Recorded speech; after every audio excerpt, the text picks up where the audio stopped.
got another fun spreadsheet for you.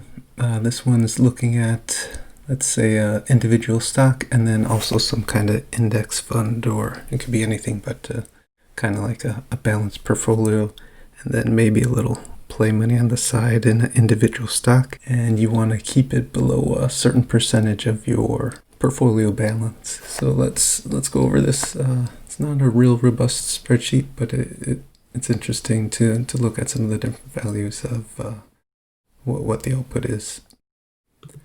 So here we're saying we have 100,000 in our investment accounts, and in this case we want to see what how Apple would do with a starting percentage of 3%, and then the rest is just in the Wellington. So this could be this could be a S&P 500, this could be any stock you want here.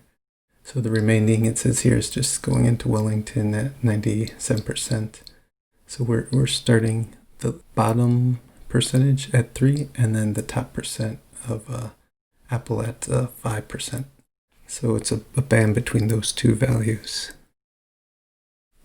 Here I'm asking for January 1st, 1990, but GoogleFinance function didn't quite have all those values. So so it's looking at actually 2000. I think the limitation was Wellington, so maybe if I find a different fund, I could change it here. Let's see, and then here we have the date, and these are weekly prices as well. I could show you that later too as well. So back in 2000, Apple was only 88 cents. If you look in the early 2000s, it was doing well, and then it started coming down, and then you'll see here it goes below 2%. So we sell some of the Wellington fund to add back into the Apple shares. And then if we scroll down later, it'll be the opposite. There's some examples. We're above 5%, so we're selling some Apple share and putting it into Wellington. So it just keeps that balance between the stock percentage of between 3 and 5%, and you can see the running total balance. So for those about 20 years, we'll have about 81 shares of Apple, so we're selling along the way quite a bit. If you look at our starting shares for 3,000, I think we got up to like 10,000 when it was 27 cents. Would have been nice to get it around then, but then yeah, our ending balance is about 200,000. So it just doubled over that time period. So that's what this information is. We can look at the charts real quick. You can kind of see the total balance. You can see it went down here.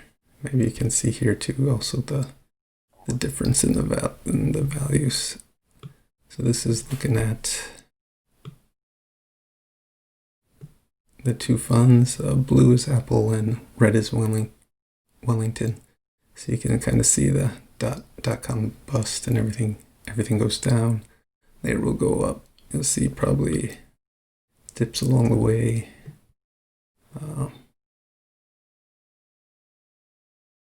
And then you can see it just kind of skyrocketed at the end.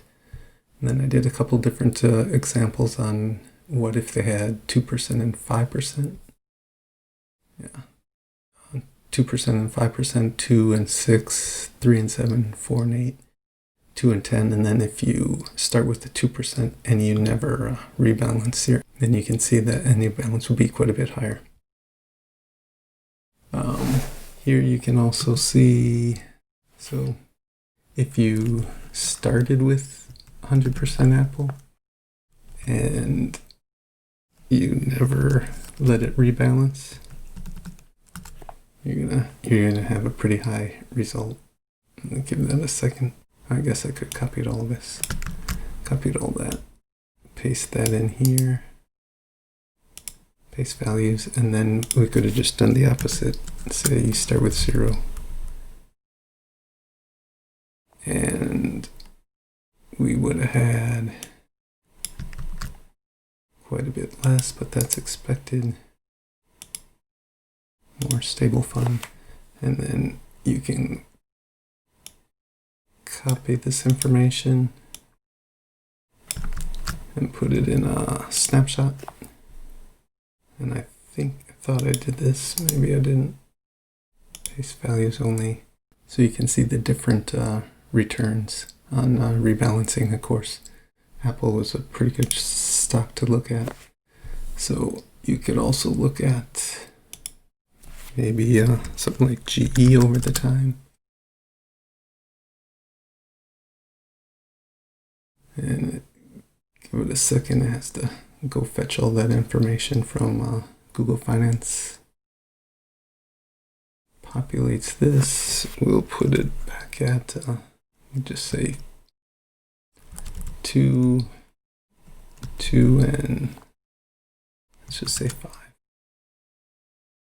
We have that information already, but so here you can kind of see as well the different results.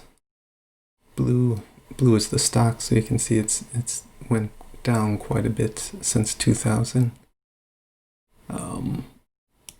Probably some of these are the exact same because it never went above 5%. So these are pretty much the same. So really here, you didn't have much variation because it always stayed pretty low once it got negative. We probably didn't need to change too much, didn't have to rebalance too much. Yeah, and probably never went above 5% again. So yeah, you could play around with different stocks. Mainly I have just these double line borders as places where you enter your information. You give it a little bit for GoogleFinance to figure out the percentages. And then you can see over time how things went. Here you could try something like VTI, and went back to 2001. So these values are coming from here. So I'm using GoogleFinance to import it. And some of these times, some of them don't. So I rounded it to, So I rounded the date to clear it up. So it's even, I get a unique set of dates. Sometimes there is a missing week or something in here. And the max of these dates, so the later date. And then I get the min of the max to get the final date. So I get that range. And then I just get the prices to match up and the change in values. So if you'd want to put something else in here, you could probably just change any of these values. Notes. Oh, one thing I did not do is dividends, because that would probably definitely change some of the values. I think since I duplicated this dashboard a few different times, things get a little slow. So I think if you're not interested in all these, you could just delete it. And then this one would be pretty fast. And that's about it. Just a fun little spreadsheet that you can check out to see how a small share amount can affect your total portfolio. That's it. Thanks.